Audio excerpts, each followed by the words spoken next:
There's never been a faster or easier way to start your weight loss journey than with PlushCare.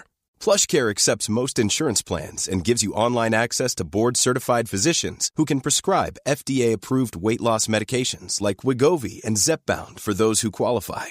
Take charge of your health and speak with a board-certified physician about a weight loss plan that's right for you. Get started today at plushcare.com/weight loss. That's plushcare.com/weight loss. plushcare.com/weight loss. 7 things you don't really need to know, but probably should. I'm Ciara Revin, and this is the Sunday 7. On today's episode of the award-winning Sunday 7, we learn more about a new satellite project that focuses on clouds. We hear about how AI and science are interacting in dance, find out why the US has been battered by tornadoes, and have good news for giant panda fans. Remember, if you're enjoying it, please do like and follow for daily news updates 7 days a week. But first, on this day in 1896, the first radio patent was issued to Marconi in England for his wireless telegraphy apparatus, intended to create improvements in transmitting electrical impulses and signals.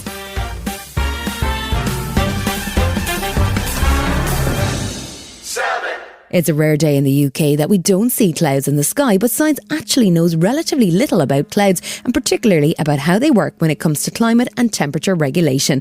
That's about to change as a new joint European-Japanese project saw a unique satellite launch this week. It's called the Earthcare Satellite, and it launched on Wednesday from California on a SpaceX rocket. The Director General of the European Space Agency, Josef Aschbacher, says it's a significant moment. Tonight's launch is a reminder that space is not only about exploring distant galaxies and planets. It is about understanding our beautiful but fragile Earth. Earthcare is a groundbreaking mission developed by the European Space Agency in collaboration with JAXA, the Japanese Space Agency. They have shown a major commitment of time, talent, and tenacity. The satellite, which weighs just over 2 tons, has been in the planning for more than 20 years, and it's equipped with tools including camera, radar and an ultraviolet laser to allow it to analyse cloud formations in detail. The ESA explained more about what they're hoping to find. Clouds remain one of the biggest mysteries in how the atmosphere drives the climate system. A better understanding of the relationship between clouds, aerosols and radiation is a high priority in both climate research and weather prediction. For example, what happens to the trapped infrared radiation emitted from Earth's surface? What role do clouds and aerosols play in reflecting solar radiation back to space? The Earth Cloud, Aerosol and Radiation Explorer satellite will answer these critical scientific questions. The name Earthcare stands for Earth, Cloud, Aerosol and Radiation Explorer, and the University of Reading's Meteorology Department has been involved with the satellite for many years. Emeritus Professor of Astrophysics Anthony Illingworth says the fact that the satellite is focused on clouds and formations should produce some valuable new data on how the planet heats and cools. Most sensors from space are passive. In other words, they just look at upwelling radiation, and you can't really tell where it's come from. You know the direction, but you don't know the distance. Once you have an active sensor, you send out a pulse of energy, and the time it takes to get back tells you exactly the distance. So that's an enormous advance. Professor Robin Hogan has been working on the Earthcare project since its inception 25 years ago, and he is the co-chair of the Mission Advisory Group. There's a large uncertainty because of the way that clouds may respond to warming due to emitting carbon dioxide, and so we're really going to make a big difference with this amazing satellite, and I'm really looking forward. We're super excited to see the data coming in.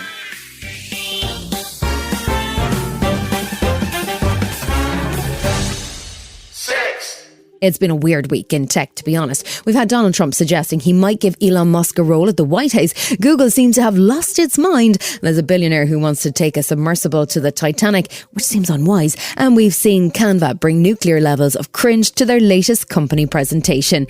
There aren't many men who can wade through this level of madness and emerge smiling. But one such man is the Smart 7's very own tech guru, the man we all know as Wild Iguana, who also prefers to be called Will Guyatt. Well, what's going on in the tech world? Has it lost its mind? It seems like, at the very least, Google is broken. Imagine taking to Google and it recommending that pregnant women should smoke at least 2 to 3 cigarettes a day, or that Disney grows its famed theme park turkey legs on a special elk that can harvest up to 8 of these turkey legs at a time.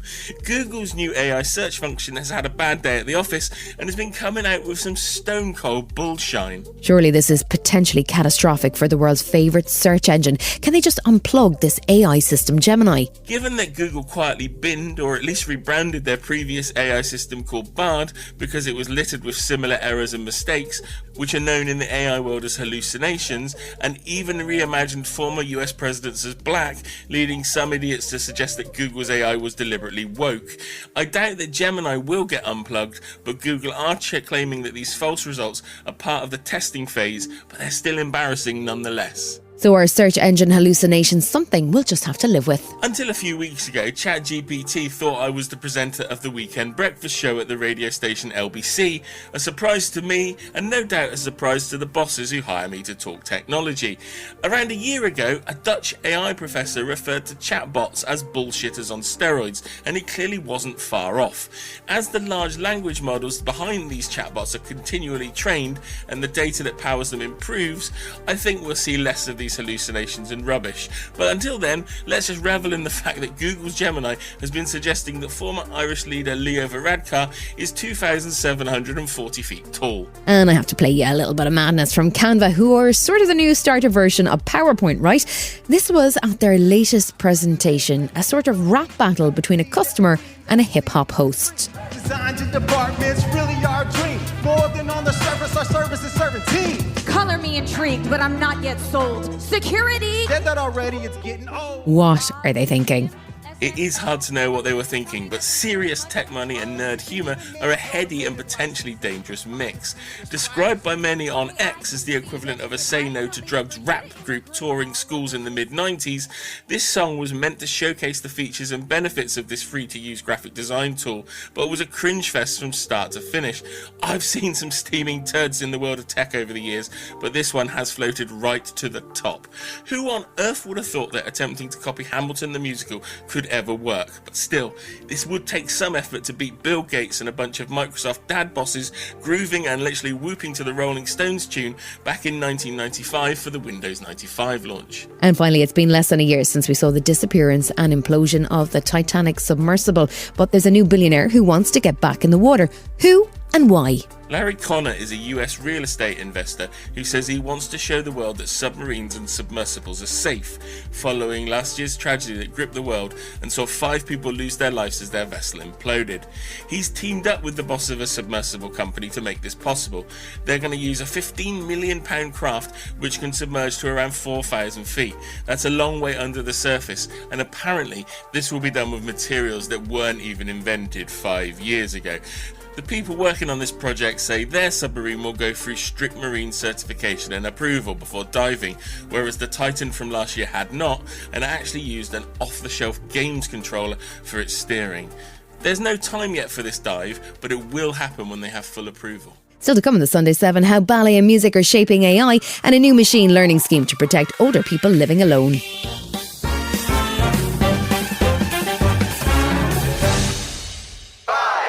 Science and dance are not natural partners, you would say. Generally speaking, there's not much room for dancing in science labs, and it's hard to use a microscope while you're performing on stage. But barriers are there to be broken down, and choreographer Wayne McGregor has been exploring the intersection between science and dance in a series of pieces that uses technology and AI to develop new dance moves. His piece, called Autobiography, used data from his own DNA and trained an artificial tool on hours of his choreography to create new dance movements for the piece. We wanted to start building a way of writing that was again working with AI as a tool, as a creative partner, to generate new predictive ideas from a phrase of movement. So in the same way that you get predictive text, how is it that if I start a phrase of dance, how might the AI be able to take that phrase and give me many more permutations? And we've been able to use that as a process tool in the rehearsals to create novel new language where this predictive algorithm helps us find new ways of thinking about moving the body. I'm not an expert, but I understand through the work that we're doing how we might be able to use science to do something really interesting creatively. He also created a piece called A Body of Harnais, which is a reimagining of a classic ballet piece. But in this case, he's projecting footage of dancers taken with motion capture technology onto a kinetic sculpture that changes and moves throughout the orchestra's performance. Ben Cullen Williams is the artist who created the kinetic sculpture, and he said the whole concept intrigued him. The AI manipulated footage tries to bring an abstractness, actually tries to tease out qualities that we understand as humans, but we might not actually be there within the recorded footage, the live action footage. You know, it's potentially a bit too literal. And as humans, we're often thinking in abstract senses. We think in emotions, we think in tones. Our memories are kind of blurry and diffuse.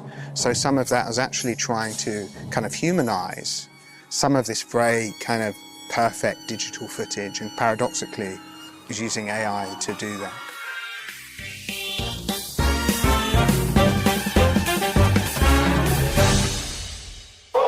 We've heard earlier in the episode from Will Guyatt how Google's AI product Gemini has been causing so-called hallucinations in Google's search engine. It highlights the risks around AI, especially when it comes to large language models and how it deals with content. But it's the application of AI to regular tasks that has been transformational in many areas. We know that AI reviews of medical scans have been effective at finding abnormalities much quicker than the human eye. And now a new UK trial sees AI introduced with the intention of helping to protect older people living alone.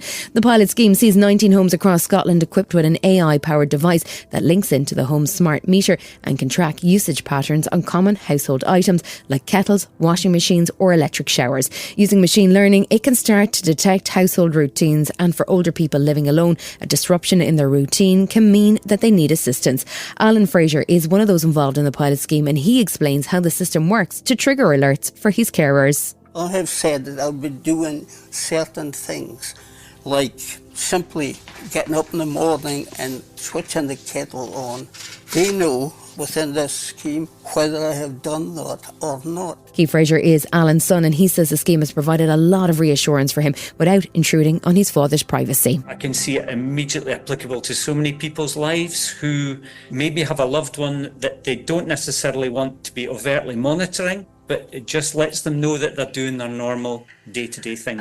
Still to come on the Sunday 7, America faces a tidal wave of tornadoes and giant pandas are heading back to Washington. Right after this.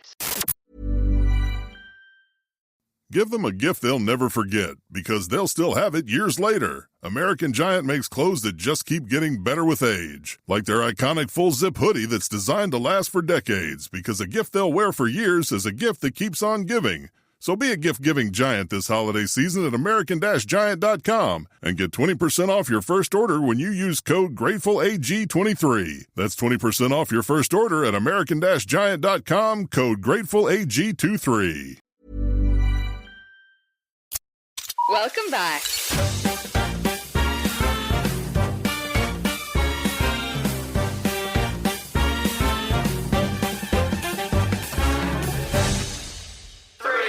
Statins have been a useful tool for doctors who are keen to lower the level of so-called bad cholesterol, or LDL, in patients. The LDL cholesterol is responsible for plaque that forms in arteries and leads to heart disease. And when patients take statins, that process is slowed. Now, a new study from the University of Hong Kong suggests that the drugs could prove to be more useful, as they've been shown to lower the risk of death from all causes, including cardiovascular, in people who are aged 60 and over. Dr. Tara Narula is NBC's medical correspondent, and she explains what the implications of this new research might be for older patients. What really has remained in question is what to do with our patients who are over 75. This has been a black box, really, because we haven't studied these patients. And so this new study really shows that those patients who are in their 70s and even 80s actually also benefit in terms of reducing heart attack and stroke. And there were no serious concerns of side effects or risks. And really, in this elderly population, it's also about quality of life. I feel like these patients many times get undertreated. But I like to say, you know, if you have a stroke or a heart attack and you develop heart failure, you can't talk or you can't see or you can't walk, those last 10 or 15 years of your life are really impacted. So it's important to have this conversation with your doctor.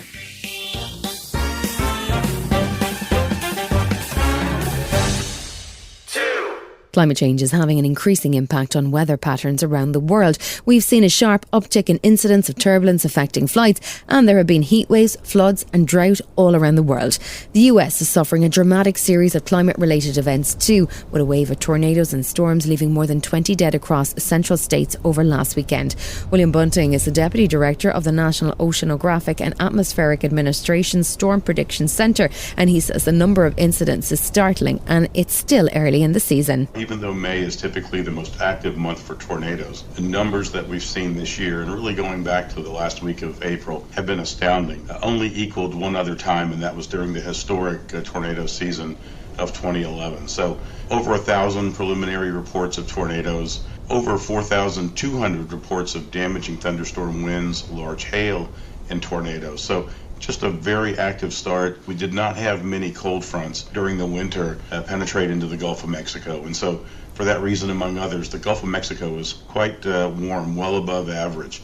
And so when you bring those south winds that typically precede severe weather outbreaks, allowing Gulf of Mexico moisture to surge northward, we've seen case after case where the atmosphere is extremely unstable and over a very large area. And that's one of the key ingredients for severe storms and tornadoes.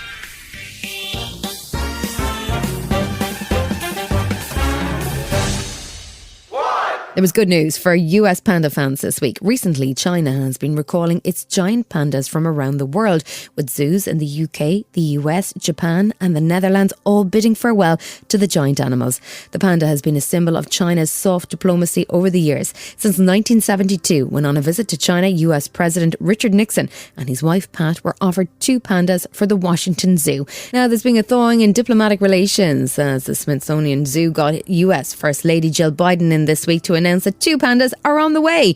Brandi Smith is the director of the National Zoo in Washington. I am here to say that it is official. We are welcoming giant pandas back to our nation's capital by the end of this year. Yeah.